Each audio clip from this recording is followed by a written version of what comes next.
Well, hello, beautiful ladies. I want to talk to you today about creating a safe space for truth inside of your relationship. This is all about rebuilding emotional safety after D-Day and after you have started this healing process from infidelity, whether it's through your husband's sexual addiction and or an affair. We need to create a safe space for truth for both of you. And this is really, really important as you continue on this healing journey. Now, this lesson really matters for a number of different reasons. You know, the betrayal itself was very, very devastating. The healing process is deeply personal and it's often very heavy. And so this invites both of you to begin building a relationship container that can hold honesty, emotion, and empathy. And I know sometimes we're like, wait a minute, I need all that. He doesn't because he's the one that caused the problem in the first place. But if we don't have a place of safety for both of you, then it's going to be very difficult to create an atmosphere of vulnerability. And vulnerability is needed if you're going to continue healing in your relationship and build a beautiful marriage beyond betrayal. So this allows you as the betrayed to express your needs for safety, the continued needs that you have for, healthy boundaries and just feeling emotionally regulated to build connection once again, to build intimacy in the relationship. And it allows your unfaithful spouse to understand how to provide his presence and not just answers. And I know that a lot of times, because they want to quote fix it, they want to bring you all the answers, but a lot of times that's not what you need. So rather than add more to dos, this is going to help you to slow down, both of you, to slow down and to ask, okay, what kind of emotional environment are we preparing for truth to land in? Like, how are we doing this? What are we doing so that we have this emotional environment that's conducive for both of us? So, during this time together, we're going to talk about how to understand what emotional safety looks like inside of your marriage post betrayal. Learn how to co create a safe environment while preparing for your future healing journey. Identify individual and shared needs that foster safety even when there's uncertainty. And then begin practice of safety building conversations without diving into arguments and things of that nature. So let's talk about it. First off, when you go to have these conversations and create a safe environment for both of you, one of the very first things I like to tell couples to do is let's have opening thought and prayer. Okay? Let's take it slow and let's enter in to a time of prayer. Because before you can start to rebuild with truth, you need to rebuild with safety. Now you can't skip to, transparency without creating the emotional safety where truth can live and breathe. So this is a great time to stop and to just pray and to just invite God into this space with both of you and ask Him to build a safe space for you, right? To keep you both united during these conversations. So, a simple prayer, and you can look in your downloadable, can be, Lord, help us to build a safe space in our marriage where truth is honored, not feared, where we hold one another with grace and without judgment. Let our hearts be ready and be steady as we prepare for healing truth. Amen. Something simple, okay? Invite God into this. And the next one is you want to look at the emotional safety that you need to have within your marriage. So, emotional safety is the belief that your heart can be seen, it can be heard and held without being dismissed, without being attacked, without being judged, and without being shut down. And you need that. Both of you actually need that. For you, as the betrayed spouse, it means that your pain is honored, okay? And you don't have to walk on eggshells to keep the peace. You can actually have safety to share your pain in deep vulnerability. For the unfaithful spouse, it means that they can begin telling the truth without this constant fear of retaliation. But bless me. Sorry about that. So let me go back. That came out of nowhere. The unfaithful spouse, for them, it means that they can begin telling the truth without the constant fear of retaliation. So they can do this with accountability. All right. They need to be accountable, but they don't need to have this constant fear surrounding them that every time they begin telling the truth, that they're going to have you retaliate on them. Again, we're seeking to create emotional safety for both of you. Now, why is this critical? Well, betrayal trauma dysregulates safety. You know that, right? And without emotional safety, then anything as you move forward in your relationship, as you are rebuilding this marriage, then if you don't have emotional safety, anything can re traumatize rather than restore. So we need to make sure that we have this intact. This step is about preparing your relationship atmosphere, not just the facts and the details of the conversation, but actually creating an atmosphere of emotional safety for both of you so that you both can be vulnerable with one another. Okay, so the next component is your couple's discussion for as you move into this, right? So I want to give you some things that you can utilize as you enter into the discussion. So you've prayed, you've set this emotional atmosphere, you've set safety for both of you to be able to be vulnerable, and now you need some discussion prompts. All right, I want to help you with that. So for you, as the one who's been betrayed, you could start off with, let me just share with you what would help me to feel emotionally safe as we move forward in the healing process since we've been on this journey from the betrayal. Okay, so you can share that with them. And I know that you might have shared this at one point in time when you were walking through your 6-month healing journey. But now that you've had some time in your journey and you have reconciled in this relationship, it's good to revisit that because we get into autopilot. And when we do, we have a tendency to just kind of park things in the back of our mind. So a reminder is a good thing.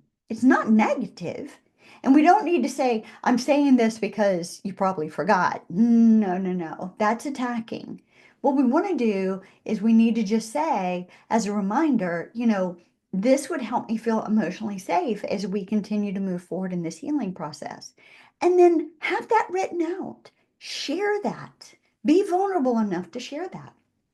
You can also say, when I imagine hearing, hard truth from you, let me tell you what I need in that moment. Because when I imagine hearing something, come from you, I'm still struggling with, is it true or is it not? And I want to believe you. So this is what I need in that moment to help me because I'm still struggling there. What you're doing is you're sharing what you need emotionally and you're sharing your struggles that you're still having, but you're not doing it in an attacking way. You're doing it from a place of I statements. This is what I need. This is what I'm experiencing. And this is good way to have the conversation. Now, for your unfaithful partner, and after you watch this, you might even want to go back and rewatch it with him. I strongly suggest that sometimes. So, for your unfaithful spouse, your husband, um, he actually could look at you in that moment and say, one way I can create emotional safety for you is this. right? He can actually come into that conversation after he hears you share some things. And now this is his time to step into that with you and offer what he can do to help you in this, to help you in the emotional safety. That's why I said you might want him to listen to this with you, right? Because a lot of times they flounder periodically. It's normal. And this will help him along the way. Another thing that your husband can do is he can step into, listen, um, when I feel fear about being honest, what I really need from you is, and then he can tell you what that is. Because here's the deal, your husband does feel fear in being honest. He really does. This is not a new thing for him, but yet at the same time, it is a new thing for him because he was walking in deception for a while. So he has relearned truth. And with that comes fear, fear of retaliation, fear of what if. You've dealt with fears like that. So know that he does too. So allow him the emotional safe space to look at you and share what he fears about being honest. And then allow him to tell you what he needs in that moment so that you can meet him there. So it kind of encourages him, for lack of a better way to say it, to continue that journey of being honest. Now, some shared questions that you can actually ask one another, I'm going to give you two, are this. Number one, what behaviors from whichever partner, okay, would build the most safety for this season? So, in other words, you could say, okay, hun, what behaviors from me would build the most safety for you in this season? And he can turn around and ask you the same question. And then be honest, share the answer. Here's the second one. What does a safe pause or an emotional timeout look like if things feel overwhelming? Sometimes when we get into conversations, they get heated, they can get overwhelming, they can get very high emotionally charged. So share with one another, like, what does that look like when they start to get this way? And if we get this way, then what would it look like if we took a safe pause or what's called an emotional timeout?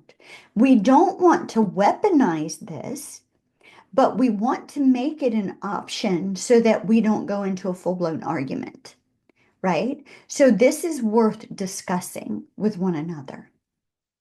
And then as you are coming to the next section of your emotionally safe space conversations, practice what's called a 2-minute safety check-in. Okay, this is where each of you takes about 2 minutes to answer the following statements. What is one thing that I'm doing well in creating safety, right? So you can say, one thing I'm doing well in creating safety for myself is this, okay? One thing I'm doing well in creating safety for both of us is this. Both of y'all share that. Another one is, one thing I want to work on this week is, and then share that with one another. And the third one is, one thing I appreciate about you today is, and then share that. This conversation is not about fixing or just listening. It's about hearing one another at a deep level, having eye contact, gentle body language, repeating back and forth what one another's saying so you can gain deeper understanding. This creates emotional connection and deep vulnerability. And as you come to the close of your time together, what you're doing is you're preparing your hearts to hold truth, not just hear it, but to hold it and to hold it near and dear. You see, this kind of safe emotional space conversation isn't about pressure. It's about being present with one another. When safety is prioritized, truth becomes healing. not harmful. So, what I would love to see you do this week with your spouse is to practice a 2-minute safety check in, maybe one time this week. It would be a great thing to do. Also, to have both of you do a reflection of if I were to become a safe space for your pain and honesty, what would I need to shift? And answer that for each other. That could be a huge turning point for your relationship. Now, your scripture to anchor this in is 1 Corinthians 13:7. Love bears all things, believes all things, hopes all things, and endures all things. So you both have a journal prompt. I'll share it really quick. For you, as the one who's been betrayed, where do I feel safest in our marriage right now? And where do I still feel guarded? Spend some time. Spend some time journaling that and then share it. And for you, the unfaithful, what does it mean for me to become a safe space for my spouse's pain, even if I was the cause of it? Journal that out and share that with her. This leads to great, deep emotional conversation. Remember this, you're still on the journey of doing sacred work together. You're rebuilding not just a marriage, but the kind of love that will hold truth, pain, and healing all in the same space, a safe space for one another. Don't rush this. Stay present with one another and trust this process.